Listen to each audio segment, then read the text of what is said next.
ಕುಮಾರಸ್ವಾಮಿ ನಿರ್ಧಾರ ಮಾಡಿದ್ದಾರೆ ಸರ್?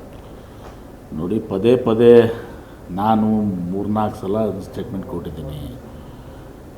ನನ್ನ ಇಲಾಖೆಗೂ ಕೂಡ ಸಂಬಂಧಿಸಿದದು 2006ರಲ್ಲಿ ಕುಮಾರಸ್ವಾಮಿ ಅವರೇ ಬಿಡದಿ ಟೌನ್ಶಿಪ್ಪನ್ನು ಪ್ರಾರಂಭ ಮಾಡಿದ್ದು.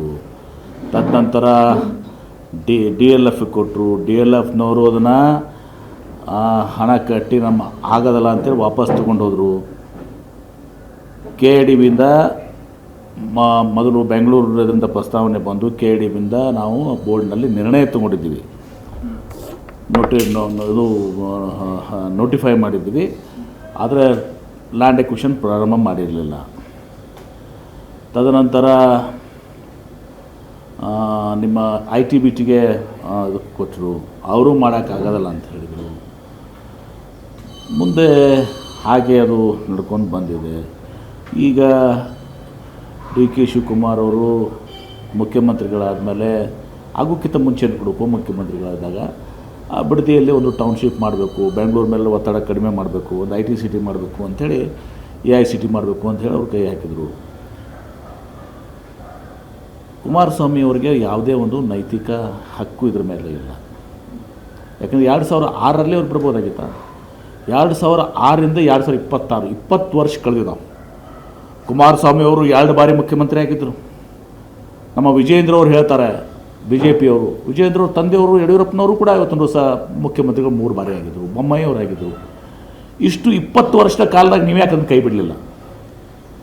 ಆ ಲ್ಯಾಂಡನ್ನು ನಾವು ಕೈ ಬಿಟ್ಟಿದ್ದೀವಿ. ಟೌನ್ಶಿಪ್ಪು ರೈತರ ಸಲುವಾಗಿ 9,000, ಅದರಲ್ಲಿ 1,100 ಎಕರೆ ನಾವು ಇಂಡಸ್ಟ್ರಿಯಲ್ ಟೌನ್ಶಿಪ್ಪು ಮಾಡಾಗಿದೆ. ಮತ್ತು ಯಾಕೆ ಬಿಡಲಿಲ್ಲ ಇವರು? 20 ವರ್ಷ 2 ಬಾರಿ ಕುಮಾರಸ್ವಾಮಿ ಅವರು, 3 ಬಾರಿ ನಿಮ್ಮ ಯಡಿಯೂರಪ್ಪನವರು, 1 ಬಾರಿ ಬೊಮ್ಮಾಯಿ ಅವರು, 1 ಬಾರಿ ಸದಾನಂದ ಗೌಡರು, ಇಷ್ಟೆಲ್ಲ ಜನ ನೀವು ಮುಖ್ಯಮಂತ್ರಿ ಆಗಿದ್ರಿ. ಯಾಕೆ ನೀವು ಅದನ್ನು ಕೈ ಬಿಡಲಿಲ್ಲ? ಆವಾಗ ಯಾಕೆ ನಿಮಗೆ ರೈತರ ಕಾಳಜಿ ಹುಟ್ಟಲಿಲ್ಲ? ಈಗ DK ಶಿವಕುಮಾರ್ ಅವರು ಮಾಡ್ತಾ ಇದ್ದಾರನ್ನ ನಿಮಗೆ ಕಾಳಜಿ ಹುಟ್ಟಿದೆ.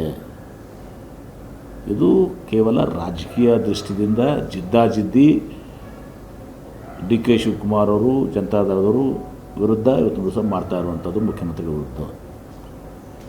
ರೈತರು ಹಕ್ಕಿದೆ, ರೈತರು ಎಲ್ಲ ಕಡೆಯೂ ಕೂಡ ಅವರು ರೈತರ ಬಗ್ಗೆ ನಾನು ಮಾತನಾಡೋದಿಲ್ಲ. ರೈತರು ಪಾಪ ಅವ್ರಿಗೆ ಅನೇಕ ಸಂದರ್ಭದಲ್ಲಿ ಇಲ್ಲ ನಮಗೆ ಅವ್ರಿಗೆ ಹಕ್ಕಿದೆ ಇವತ್ತು ದಿವಸ. ಅವ್ರ ಬಗ್ಗೆ ನಾನು ಯಾವಾಗಲೂ ಕೂಡ ಅನೇಕ ಸಲ ನಮ್ಮ KIDBಯಲ್ಲಿ ಕೂಡ ಅವರು ಹೋರಾಟ ಮಾಡ್ತಿರ್ತಾರೆ. ಮತ್ತೊಂದಕ್ಕೂ ಇರಿಗೇಷನ್ ಪ್ರಾಜೆಕ್ಟ್ ಮಾಡೋವಾಗೂ ಕೂಡ ಹೋರಾಟ ಮಾಡ್ತಿರ್ತಾರೆ. ಯಾವುದೇ ಒಂದು ಮಾಡೋದು ಹೋರಾಟ ರೈತರಿಗೆ ಹಕ್ಕಿದೆ, ಅವ್ರ ಬಗ್ಗೆ ನಾನು ಮಾತಾಡಲ್ಲ.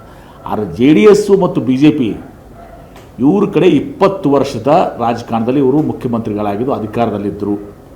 ಇವರಿದ್ದಾಗ ಯಾಕೆ ಅದನ್ನು ಕೈ ಬಿಡಲಿಲ್ಲ? ಇವತ್ತು ಯಾಕೆ ಈ ವಿಚಾರನ ಎತ್ತಿದ್ದಾರೆ? ಇದು ಮೂಲಭೂತ ಪ್ರಶ್ನೆ. ಕೇಳಿದನ